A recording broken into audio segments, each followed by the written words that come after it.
공정하면서 그분이 이룩한 위대한 업적은 그야말로 그 가치를 우리가 그대로 평가를 해야 된다고 생각하거든요.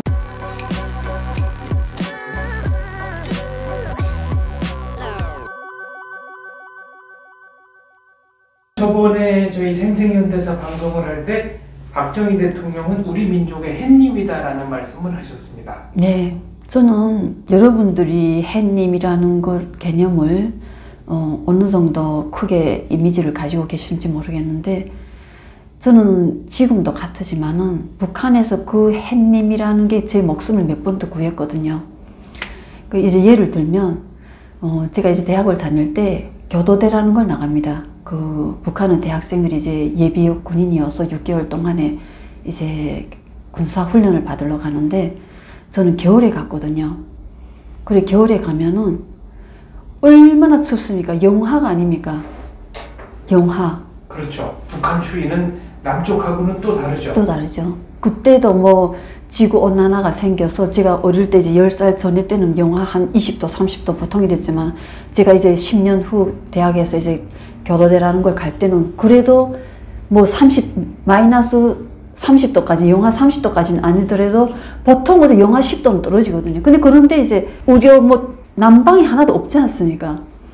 그러면 온 밤 떨다가 그 아침에 해가 딱 뜨면은 그 햇님이 저를 향해서 등을 대는 겁니다, 제가. 그때부터 이제 등 매고 나면, 내 등부터 대는가 하면, 여러분들이 이제 얼어보면 이 등이 강직이 딱 오거든요. 이 등이 강직이 딱 오면 이 손발이 움직여지지 않아요. 그래서 등부터 녹여야 되는 겁니다. 이 등에서부터 이 강직이 와서 이 목까지 굳어지면 이 입도 벌려지기 힘들거든요.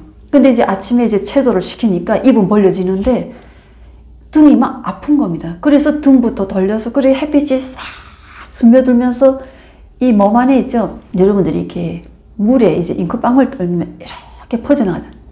똑같습니다. 등에서부터 햇빛이 닿은 순간부터 이게 싹 녹아가거든요. 그러니까 그 햇빛이 얼마나 감사하고 저한테는 그런지 모르거든요. 그럴 땐 저는 박정희 대통령님을 햇님에 비하하는 겁니다. 근데 북한 놈들이 위대한 태양이라 하잖아. 김일성 보고 뭐 위대한 민족의 태양이라고 하지 않습니까? 그래, 제가 참 염치도 없어도 어떻게 하여튼 아름다운 말이 도둑놈이고, 어떻게 부끄러움도 없고 염치도 없고, 하여튼 인간이 부끄러움이 없으면 그게 마지막이라고 저는 생각하거든요. 어떻게 거기다 대고 태양이라는 말을 그렇게 뻔뻔하게 쓰는지. 그래서 저는 하여튼 한국에서도 그렇고 정말 세계에 내놔도, 지금 현재도 뭐 시간이 많이 지났지만은 지금 현재 박정희 대통령 성함을 세계에 내놔도 정말 우리가 부끄럽지 않고, 오히려 그분이 성함을 대는 순간에 우리가 어깨가 펴지고 뭐 그럴 것 같아가지고, 정말 어디에 이제 나가면 기회가 있으면은 정말 박정희 대통령님에 대한 그 이야기를 세계에 알리고 싶고, 일본에서도 많이 알리고 싶고, 그런 마음입니다, 항상. 북한 사람들은, 또 탈북자들은 박정희 대통령을 어떻게 평가합니까? 우선 저는 탈북민들하고 박정희 대통령님에 대한 이야기를 잘 하지를 않습니다. 그러니까 왜냐하면 오히려 이분에 대한 시각이 너무나도 차이 나면, 상대방한테서 나오는 말이 너무 험하면 그분에 대한 너무나도 큰 모독이 될 것 같고, 그래서 저는 우리가 위대한 위인을 이야기할 때 본인들이 그분이 성함을 이 입에 올릴 수 있는 자격까지 되는가 하는 거를 저는 조금 생각해 봐야 된다고 생각하는 부분이 있어서, 저는 이렇게 말하면 욕하시는 분들이 많겠죠. 그렇지만은 박정희 대통령님에 관해서 이야기하실 때는 좀 몸도 이렇게 좀 경건하게, 차림새도 좀 바로 하고 이렇게 좀 이야기했으면 좋은 부분이 있어서 많이 망설이게 되는 부분이 있는 것 같습니다.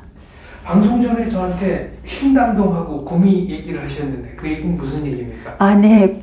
이번에 좀 기회가 있으면 신당동까지 좀 찾아뵈려고 했는데 박 대통령 사저. 네. 네. 그런데 거기는 좀 시간이 안 돼서 한국 활동 일정이 많다니까 좀 또 남겨두고 또 언젠가 지치면은 또 고작현에 가서 좀 힘과 에너지를 받을까 하고 제 욕심만 부리면서 거기는 안 갔고요. 찾아 못 배웠고요. 구미는 언젠가 활동을 다 접고 그러면 구미에 가서 좀 살아볼까 했어요. 구미죠. 박 대통령 생가 옆에서 하시려고요? 네, 그러면서 청소도 좀 거기 하고 좀 그렇게 할까. 감히 제가 거기서 살 만한 사람이 된다면 좀 그렇게 할까고요. 알겠습니다. 다음번에 오시면은 이승만 대통령과 프란체스카 여사 묘역도 참배를 하실 생각이십니까? 네, 그렇습니다. 네. 저는 현재는 좀 제 마음이 순위를 이제 좀 감히 한다면 박정희 대통령님이 1순위입니다. 그 다음에 2순위가 이승만 대통령님이신데 그게 왜 그러냐면 제가 이승만 대통령님에 대한 책은 아직 많이 못 읽었습니다. 근데 물론 위대한 분이시라는 거는 저는 알고는 있지만은 저는 꼭 제 자신이 납득을 하고 싶습니다. 그냥 다른 분들이 그분이 대단하시다니까 저도 거기에 같이 붙어서 이렇게 대단하시다 이런 것도 물론 좋지만은 제 자신이 확고한 납득을 하고 정말 납득을 하면은 저희 피와 살이 몽땅 그분에 대한 존경심으로 변하는 것 같은. 저는 이번에도 박정희 대통령 묘소에 이제 딱 앞에 섰을 때 저희 모든 무엇인가 에너지가 그쪽으로 이렇게 빨려가는 것 같은 그러한 느낌이 들거든요. 그러니까 저는 지금 2순위로 이렇게 이승만 대통령님을 감히 이렇게 제 마음을 표현한다면 그게 제가 나쁜 게 아니고 제가 아직 이승만 대통령에 대한 책을 아직 덜 읽었고 그분에 대한 업적에 대한 부분이라든지 모든 부분에 관해서 정확히 아직 다 파악이 안 돼 있는 겁니다. 그래서 좀 더 공부도 하고 그러면 아마 저도 지금 박정희 대통령님처럼 이승만 대통령에 대해서도 그러한 확신과 믿음과 존경심이 확고한 그런 게 생기지 않을까 생각합니다. 박정희 대통령에 대해서는 100% 납득을 하신 겁니까? 네, 이거는 누가 뭐라 하든 저는 박정희 대통령님에 대한 부의 부분, 그 부분도 다 같이 납득을 하는 겁니다. 왜? 사람은 이 세상에 누구도 100% 좋을 수는 없습니다. 하느님도 그늘이 있지 않습니까? 햇빛만 주는 거 아니지 않습니까? 또 그 햇빛이 100% 좋은 것도 아니지 않습니까? 적도는 그 햇빛 때문에 얼마나 많은 피해를 봅니까? 그러니까 저희가 정말 자기 자신을 비춰보면서 다른 사람만 자기 자신은 그렇게 위대하지도 않으면서 그렇게 다른 사람 허물만 해서 그 북한입니까? 북한 정부입니까?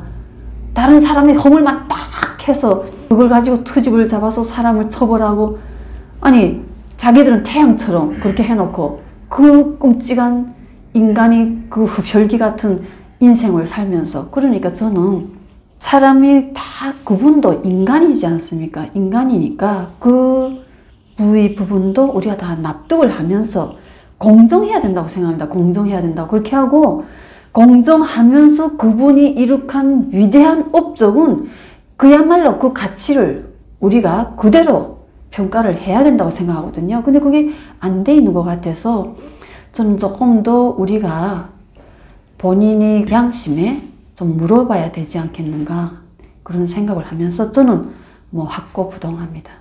알겠습니다. 오늘 말씀 감사합니다. 네, 미흡한 이야기지만은 어떻게 이런 이야기할 기회를 주셔서 너무 감사합니다. 감사합니다.